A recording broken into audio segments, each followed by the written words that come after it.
Hello everyone, welcome to our channel teachers creator. आज के session में यूनिट 1 आपका बुक है असेसमेंट फॉर लर्निंग, ठीक है, जिसमें हम यूनिट 1 देखेंगे। यूनिट 1 से आपका आई थिंक टोटल हमने 51 क्वेश्चंस लिए हैं, ठीक है, और सारे क्वेश्चंस ही इंपॉर्टेंट हैं, तो आप इनको अच्छे से गो थ्रू करिएगा। एक बार आप पढ़िएगा, उसके बाद खुद से आप प्रैक्टिस करिएगा, देखिएगा आपके कितने मार्क्स आ रहे हैं।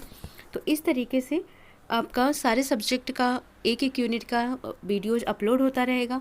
जैसे आज इसका एक यूनिट जाएगा, फिर कैरिकुलम का एक यूनिट चला जाएगा, ठीक है। तो हर एक यूनिट से रिलेटेड आपके 50 to 60 क्वेश्चंस कर दिए जाएंगे, जो कि इम्पॉर्टेंट है। और अगर आप इनको अटेंड कर लेते हैं तो अभी तक जो एग्ज़ाम्स हो रहे हैं अदर यूनिवर्सिटीज़ के, अगर आप उनको देखेंगे तो काफ़ी क्वेश्चंस मैच हो रहे हैं, ठीक है। तो ये वीडियो अगर आपको हेल्पफुल लगती है तो आप वीडियो को लाइक शेयर सब्सक्राइब ज़रूर करिएगा, ठीक है। तो स्टार्ट करते हैं आज का सेशन।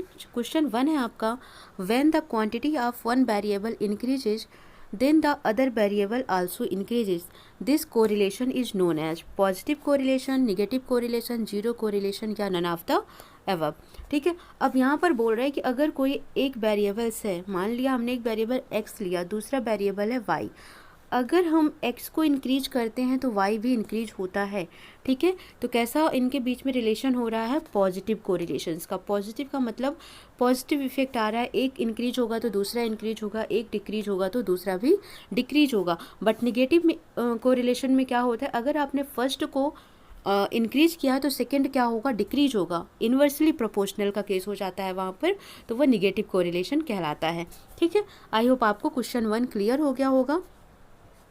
नाउ क्वेश्चन 2 है आपका, the process of gathering and interpreting evidence on change in the behaviour of all the students is called. जो भी स्टूडेंट्स होते हैं, जो विद्यार्थी होते हैं, उनके बिहेवियर में जो चेंजेस आ रहे हैं, ठीक है, इस प्रोसेस को आप कैसे समझ पाते हैं, कैसे उसको इवेल्युएट करते हैं या एसेस करते हैं, मेजर करते हैं, कैसे आपको पता चलता है उनके बिहेवियर्स के चेंज के बारे में, ठीक है। तो फर्स्ट ऑप्शन है आपका असेसमेंट, सेकेंड है इवैल्यूएशन, थर्ड है मेजरमेंट, थर्ड है फोर्थ है ऑल ऑफ द एबव। तो इसमें हम क्या करते हैं? असेसमेंट करते हैं। जब भी बिहेवियर की बात होती है स्टूडेंट्स के, ठीक है, तो वहाँ पर क्या किया जाता है? असेसमेंट किया जाता है। मेजरमेंट हमेशा क्वांटिटेटिव टर्म होता है। जब भी मेजरमेंट ऑप्शन आपका होगा और कोई क्वेश्चंस पूछा गया होगा जिसमें क्वांटिटी के टर्म में आंसर या क्वेश्चंस गिवन होगा, तो वहाँ पर आप मेजरमेंट करेंगे, ठीक है। इवैल्यूएशन एक ब्रॉड टर्म होता है। असेसमेंट आपका लिया जाता है बिहेवियर के केस में कि स्टूडेंट्स ने क्या पढ़ा, क्या सीखा, उन्होंने क्या लर्न किया है, ठीक है, कैसे लर्न किया, कितना इन्हेंस किया है। तो ये सब चीज़ें किस में सीखी जाती हैं? असेसमेंट में सीखी जाती हैं। तो ऑप्शन ए आपका करेक्ट आंसर हो जाएगा। नेक्स्ट क्वेश्चन है, व्हाट इज़ और the purpose of assessment. Assessment का पर्पज क्या होता है? Provide guidance, provide remedial work, diagnose the problem, assess teaching, all of the above. तो यहाँ पर आप देख रहे हो कि असेसमेंट का मतलब हो गया कि हाँ, गाइडेंस भी प्रोवाइड की जाती है स्टूडेंट्स को, रेमेडियल वर्क, उनको डायग्नोज किया जाता है कि उनकी प्रॉब्लम्स क्या है, कहाँ पर उनको लर्निंग डिफिशियंसीज हो रही हैं, कहाँ पर डिफ़िकल्टीज आ रही हैं उनको लर्न करने में, उसे डायग्नोज किया जाता है, फिर उस पर उनको रेमेडियल वर्क कराया जाता है, ठीक है। टीचिंग एसेसिस भी होता है। इसका मतलब यहाँ पर all of the above right answer हो जाएगा। क्वेश्चन नंबर 4 है आपका, means two way of achievement of learners dash means two way of achievement of learners, ठीक है। वे ऑफ अचीवमेंट, जो शिक्षार्थी हैं, जो लर्नर्स हैं, ठीक है, उनके जो अचीवमेंट्स हो रहे हैं उनका वे कैसे किया जाता है? टेस्ट से, डायग्नोसिस से, एग्जामिनेशन से या असेसमेंट से, ठीक है। तो जब भी अचीवमेंट की बात होती है तो वो किससे किया जाता है? एग्जामिनेशन से। एग्जामिनेशन किया जाता है, परीक्षा ली जाती है, ठीक है, उसमें देखा जाता है कि लर्नर जो है उसने क्या सीखा, कितना अचीव किया है, ठीक है। तो क्या होगा इसका correct option? Examination. Dash does not consume much time. तो यहाँ पर आपको जब भी पढ़ना होगा तो आप थोड़ा गो थ्रू करिएगा, टेस्ट और एग्जामिनेशन के बारे में पढ़िएगा, ठीक है। टेस्ट एंड एग्जामिनेशन का डिफरेंस दिया हुआ है बुक में, आप लक्ष्मी पब्लिकेशन देखेंगे तो उसमें आपको दिखेगा, ठीक है। तो जो भी ये थोड़ा सा डिफरेंसेस दिए होते हैं, कंपैरिजन दिया होता है दो टर्म के बीच में, तो आप उसे ज़रूर एक बार एग्ज़ाम देने से पहले गो थ्रू करेंगे। तो फर्स्ट इसमें ऑप्शन है test, examination, evaluation, all of the above. कौन सा ऐसा है इनमें से जो बहुत ही लेस टाइम कंज्यूम करता है, या आप कहेंगे कि वो टाइम कंज्यूमिंग नहीं होता है। तो अगर हम टेस्ट की बात करते हो तो टेस्ट 10 मिनट का भी होता है, 5 मिनट का भी होता है, तो ये इतना टाइम कंज्यूमिंग नहीं होता है। बट अगर हम एग्जामिनेशन की बात करते हैं तो एग्जामिनेशन आपका टाइम कंज्यूमिंग होता है। ठीक है, तो राइट ऑप्शन क्या हो जाएगा यहाँ पर? Option number A, test does not consume much time. Now question number 6 है आपका, dash consider only one aspect at a time. एक समय पर, एट अ टाइम, केवल एक एस्पेक्ट के बारे में बात कर रहा हो, तो वो मेजरमेंट होता है, असेसमेंट होता है, इवैल्यूएशन होता है, या ऑल ऑफ द अबव होता है। तो यहाँ पर भी आप मेजरमेंट और इवैल्यूएशन में डिफरेंस पढ़ेंगे। तो जब भी आप मेजरमेंट और इवैल्यूएशन में डिफरेंस पढ़ेंगे तो आपको समझ आएगा कि मेजरमेंट जो होता है वो ओनली वन एस्पेक्ट को कंसीडर करता है एट अ टाइम, जबकि जो इवैल्यूएशन होता है वो मेनी एस्पेक्ट को कंसीडर करता है एट अ टाइम। ठीक है, तो करेक्ट ऑप्शन आपका क्या हो जाएगा? मेजरमेंट हो जाएगा। Question number 7, which of the following are type of assessment. इसमें से असेसमेंट के टाइप्स क्या हैं? तो असेसमेंट के तो बहुत सारे टाइप हैं जो आपको पता होंगे, रिमेडियल, डायग्नोस्टिक्स, ठीक है, तो वो सब तो सब लोग जानते हो, formative assessment, summative assessment. But यहाँ पर कुछ डिफरेंस हैं जो आपको याद रखना है। साइनोप्टिक असेसमेंट, क्राइटेरियन रिफरेंस्ड असेसमेंट, इप्सेटिव असेसमेंट, या ऑल ऑफ द एबव। तो ये सारे ही टाइप्स हैं असेसमेंट के, तो ये आपका ऑप्शन जाएगा ऑल ऑफ द एबव पर, साइनोप्टिक असेसमेंट, क्राइटेरियन डिफरेंस और इप्सेटिव असेसमेंट। ठीक है, ये तीनों भी असेसमेंट के टाइप में आते हैं। क्वेश्चन नंबर 8 है, dash assessment is against the students own previous standard that is their best work.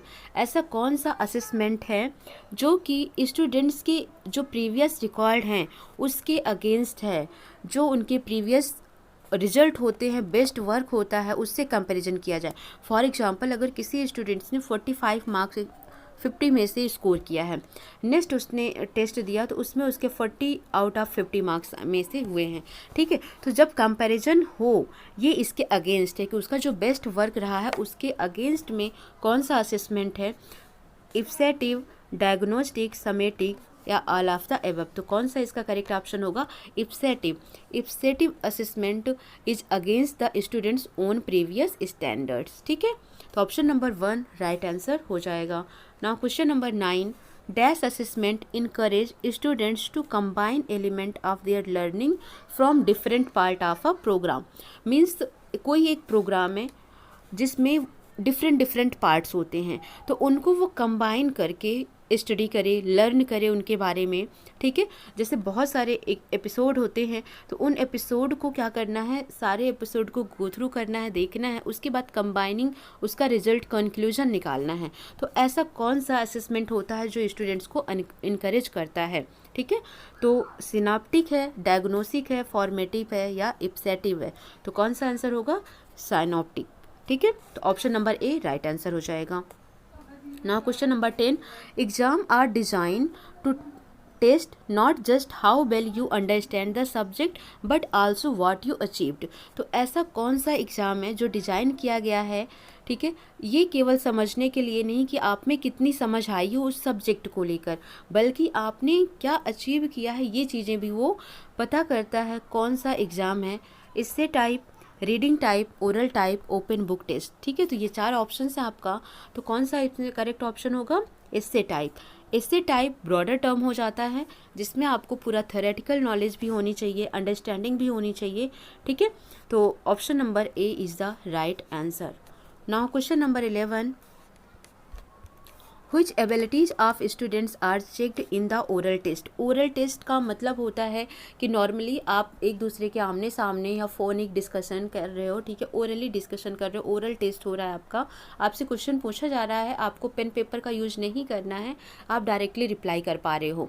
तो इसमें किस चीज़ का इम्प्रूवमेंट होता है या स्टूडेंट्स की कौन सी एबिलिटी चेक की जाती है? तो जब एबिलिटी की बात आएगी कि कौन सी एबिलिटी चेक हो रही है, content comprehensions, reading, speaking ability, listening comprehension, all of the above. तो आप अगर देखोगे तो कंटेंट कॉम्प्रीहेंशंस तो हो ही रहा है, ये तो चेक ही हो रहा है।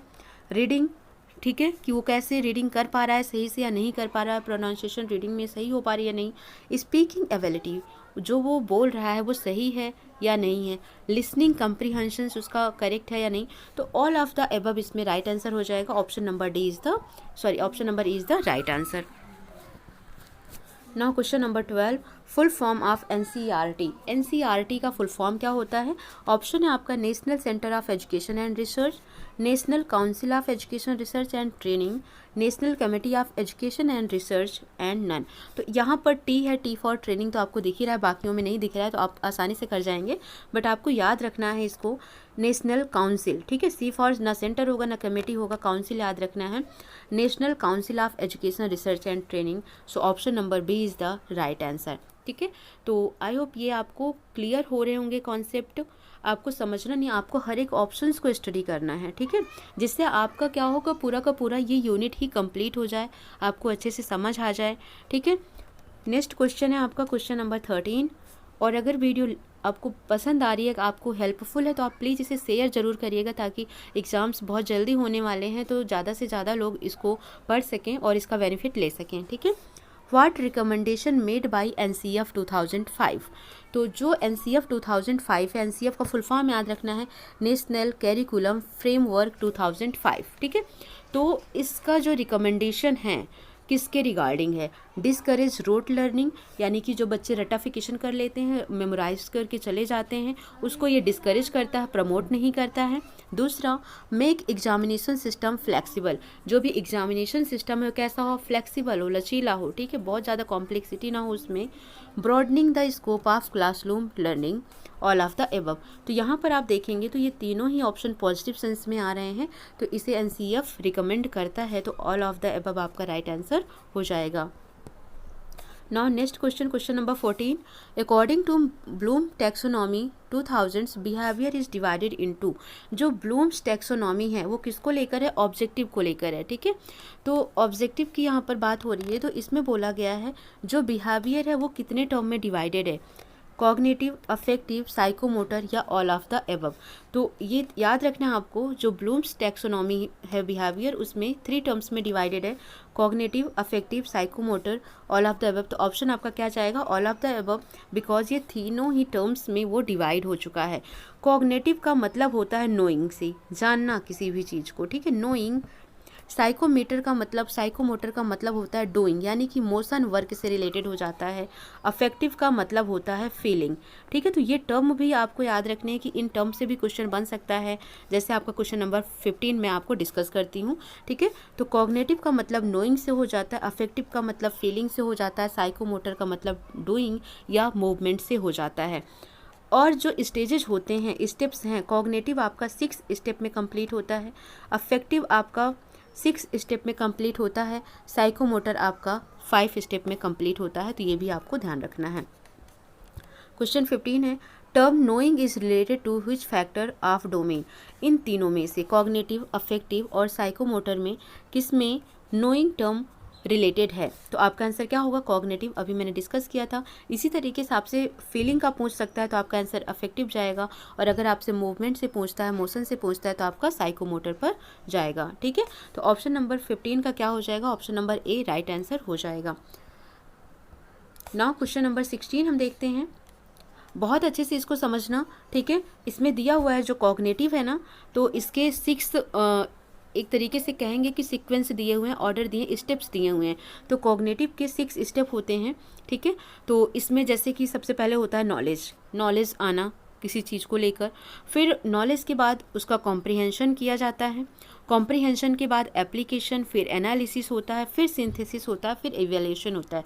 तो ये स्टेप भी आपसे पूछ सकते हैं, तो ज़रा इस यूनिट को अच्छे से आप गो थ्रू करिएगा। एक बार आप पढ़ें और उसके बाद आप चैप्टर से जाकर गो थ्रू करिए एक बार, तो बहुत ही जल्दी आपको समझ आ जाएगा। क्वेश्चन नंबर 16 है आपका, which of the following is the correct order of cognitive domain. Cognitive domain का कौन सा करेक्ट ऑर्डर है? तो मैंने आपको क्या बोला, 6 स्टेप में कंप्लीट हो रहा है, नॉलेज, एनालिसिस, एप्लीकेशन। तो नॉलेज के बाद कॉम्प्रिहेंशन आएगा, तो ये ऑप्शन तो आपका इनकरेक्ट हो गया। रिसीविंग, रिकॉर्डिंग, ये इसमें आता नहीं है, तो ये भी आपका इनकरेक्ट हो गया, because it is the part of the affective domain. Both A and B, तो जब ये फर्स्ट सेकंड है ही नहीं है तो ये भी ऑप्शन आपका इनकरेक्ट हो गया। ऑप्शन नंबर डी देखते हैं, knowledge, comprehension, application, analysis, synthesis and evaluation. Then right option is D. इसके एक सीक्वेंस में याद रखना है कि कौन सा पहले कौन सा बाद में, क्योंकि आपका करेक्ट ऑर्डर भी पूछा जा सकता है। Now question number 17, objective as per psychomotor domain. अगर हम साइकोमीटर डोमेन में ऑब्जेक्टिव की बात करते हैं तो साइकोमोटर में याद रखना है, यहाँ पर तो आपको ये 2 टर्म मूवमेंट दिख रहे हैं, reflex movement, skilled movement, valuing and only A and B. तो यहाँ पर वैल्यूइंग आपका जाता है अफेक्टिव डोमेन के लिए, तो ये तो नहीं होगा, तो ऑप्शन नंबर ए और बी है करेक्ट। तो ऑप्शन नंबर डी क्या होगा, राइट आंसर हो जाएगा, only A and B. Option number D is the right answer. जब भी साइकोमोटर आएगा आप हमेशा समझ लेना कि वहाँ पर मूवमेंट की बात होगी, ठीक है। तो याद रखना है कि अगर ऑप्शन में आपको मूवमेंट कोई भी करके दिया हुआ है तो वहाँ पर साइकोमोटर डोमेन होगा। क्वेश्चन नंबर 18 है, objective as per affective domain.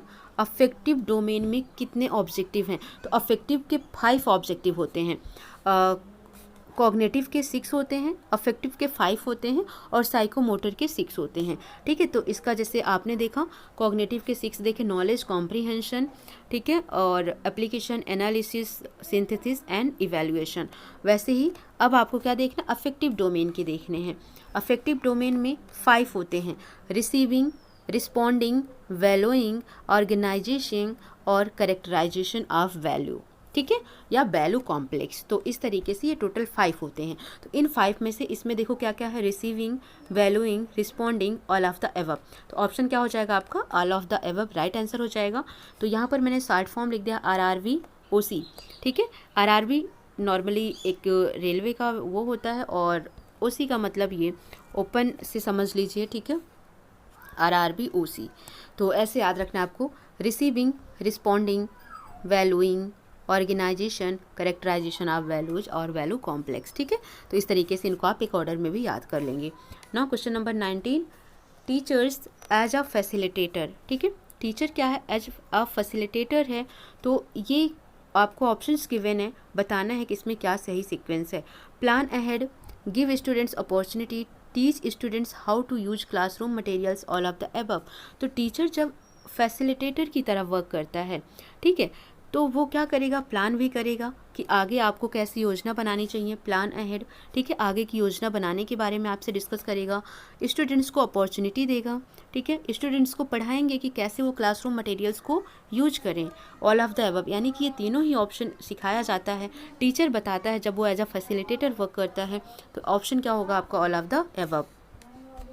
Now question number 20, what are the characteristic of good measuring instrument. जब भी गुड मेजरिंग इंस्ट्रूमेंट की कैरेक्टरिस्टिक की बात हो तो वहाँ पर ऑब्जेक्टिविटी भी देखा जाता है, रिलायबिलिटी भी देखा जाता है, यूजेबिलिटी भी देखा जाता है, ठीक है। तो ऑब्जेक्टिव, रिलायबल, यूजेबल, ये तीनों ही करेक्ट ऑप्शन है। देन ऑप्शन आपका ऑल ऑफ द अबव हो जाएगा। Now question number 21, what are the 3 phases of process of evaluation, ठीक है। तो क्वेश्चन है आपका, what are the 3 phases of process of evaluation. 3 phase पूछे गए हैं किसके, प्रोसेस ऑफ इवैल्यूएशंस के। पहला है daily evaluation, information gathering, decision making, judgement making, only BCD। तो यहाँ पर जब भी फेज की बात की जाए किसकी, प्रोसेस ऑफ इवैल्यूएशन की, तो डेली इवैल्यूएशन इसमें नहीं आता है फेजेज में, केवल 3 फेज होते हैं, इंफॉर्मेशन, डिसीजन एंड जजमेंट, ठीक है। तो option number E is the right answer because it considering B, C and D, ठीक है। तो क्वेश्चन नंबर 21 आपका कंप्लीट हो चुका है। नाउ क्वेश्चन नंबर 22 है आपका, education is a process in which knowledge and skills are transferred, ठीक है। एजुकेशन क्या है, एक प्रक्रिया है जिसमें नॉलेज और स्किल्स ट्रांसफर्ड किए जाते हैं। किस में किए जाते हैं, ऑप्शन है from a few persons to few persons, कुछ लोगों से कुछ लोगों तक, from a few persons to large number of people, कुछ लोगों से बहुत लोगों तक, from a few persons to next generation, from a next generation to next generation. तो इसमें क्या होता है, option number C right answer हो जाएगा, from a few persons to the next generation. कोई भी नॉलेज होती है, मान लो मदर का एग्जांपल लेते हैं, तो मदर क्या करती है, बेबी को कैरी करती है, ठीक है, वॉम्ब में, अपनी गर्भ में, तो वो अपनी नॉलेज जो भी चीज़ें होती हैं वो ट्रांसफ़र करती है नेक्स्ट जनरेशन में। इसका मतलब few persons to next generation होगा। बच्चे क्या करते हैं, from a generation to generation कर देते हैं, तो ये आपका ऑप्शन इनकरेक्ट हो जाएगा, from a few persons to next generation is the right answer. Now question number 23 है, in education dash is use to make inference about the learning and development students. ठीक है, इन एजुकेशन ऐसा कौन सा है, assessment है, evaluation है, measurement है, डायग्नोसिस है, जो कि यूज किया जाता है किसके लिए, making inference about the learning and development of students. ठीक है, स्टूडेंट्स के डेवलपमेंट और लर्निंग के बारे में कौन सा इसमें से यूज किया जाता है, assessment, evaluation, measurement and diagnosis. तो ऑप्शन आपका क्या हो जाएगा, असेसमेंट किया जाता है, तो assessment is the right answer. Question number 24 है, ये मतलब मैंने जो सेट किया है तो उसमें ऑप्शन क्वेश्चन 3 है, बट अभी जो आपकी सीरीज़ चल रही है उसमें ये क्वेश्चन नंबर 25 है, तो 24 है, तो डिस्कस करते हैं। Instruments used for measuring a sample a behaviour is, ऐसा इंस्ट्रूमेंट जो कि बिहेवियर के सैंपल्स को मेजर करने के लिए यूज किया जाता है। ठीक है, सैंपल ऑफ बिहेवियर मेजर करता है, ऐसा कौन सा इंस्ट्रूमेंट है, टेस्ट है, मेजरमेंट है, असेसमेंट है या इवैल्यूएशन है। ठीक है, तो जब भी यहाँ पर बात की जाए सैंपल और बिहेवियर तो टेस्ट किया जाता है। ठीक है, किसी का टेस्ट किया जाता है, सामने से आपने उसका टेस्ट लिया कि उसका बिहेवियर कैसा है आपने देखा, तो option number A is the right answer. Question number 25, limited to the quantitative description of people's performances. ठीक है, क्वांटिटेटिव डिस्क्रिप्शन की बात आ गई तो क्वांटिटेटिव वर्ड दिखते ही आपको क्या करना है, मेजरमेंट पर आंसर करना है, टेस्ट, मेजरमेंट, असेसमेंट, इवैल्यूएशन। तो जब भी किसी भी पीपल्स की परफॉर्मेंस को क्वांटिटेटिव डिस्क्रिप्शंस में दिया जाता है तो वो आंसर होता है आपका मेजरमेंट। ठीक है, now next question, question number 26, is the systematic process of documenting and using empirical data on the knowledge, skills, attitudes and belief to refine program and improve students learning। ठीक है, इसमें ऐसा कौन सा ऑप्शन करेक्ट होगा जो कि एक सिस्टमेटिक प्रोसेस है डॉक्यूमेंटेशन का और एम्पेरिकल डाटा नॉलेज का। ठीक है, जिसमें स्किल्स, एटीट्यूड और रिफाइनिंग प्रोग्राम्स के जो बिलीफ हैं या स्टूडेंट्स की इम्प्रूवमेंट जो इसमें होती है, तो किस में होती है वो, एजुकेशनल असेसमेंट और एजुकेशनल इवैल्यूएशन में, मेजरमेंट में, एग्जामिनेशन में या नन में। तो option A is the right answer होगा, एजुकेशनल असेसमेंट और educational evaluation is the systematic process of documenting and using empirical data on knowledge and skills, attitude and belief. Clear, तो option number A is the right answer. Next question है, evaluation that monitor learning progress is, learning में progress हो रही है, इसमें कौन सा evaluation help करता है, प्लेसमेंट, फॉर्मेटिव, डायग्नोस्टिक, समेटिव। तो आपको याद रखना है कि जो फॉर्मेटिव असेसमेंट होता है, ठीक है, वो हमेशा चलता रहता है, कॉन्टीन्यूसली चलता रहता है, यही प्रोग्रेस के मेजर करता है, मॉनिटर करता है कि कोई भी स्टूडेंट से उसने कितना लर्न किया, ठीक है, कहाँ पर डिफ़िकल्टीज आ रही है। तो फॉर्मेटिव असेसमेंट जो कि हमेशा चलता रहता है। डायग्नोस्टिक, इसमें देखा जाता है कि बच्चे को प्रॉब्लम्स कहाँ पर आ रही है, तो उसके लिए रिमेडियल वर्क दिया जाता है उनको। समेटिव जो एनुअल होता है, एंड में होता है, ठीक है, कोई हाफ ईयरली एग्जाम का रिजल्ट हो गया, एनुअल एग्जाम का, यानी कि जो एंड में रिजल्ट होता है वो होता है समेटिव। तो ऑप्शन नंबर इसका बी राइट आंसर हो जाएगा।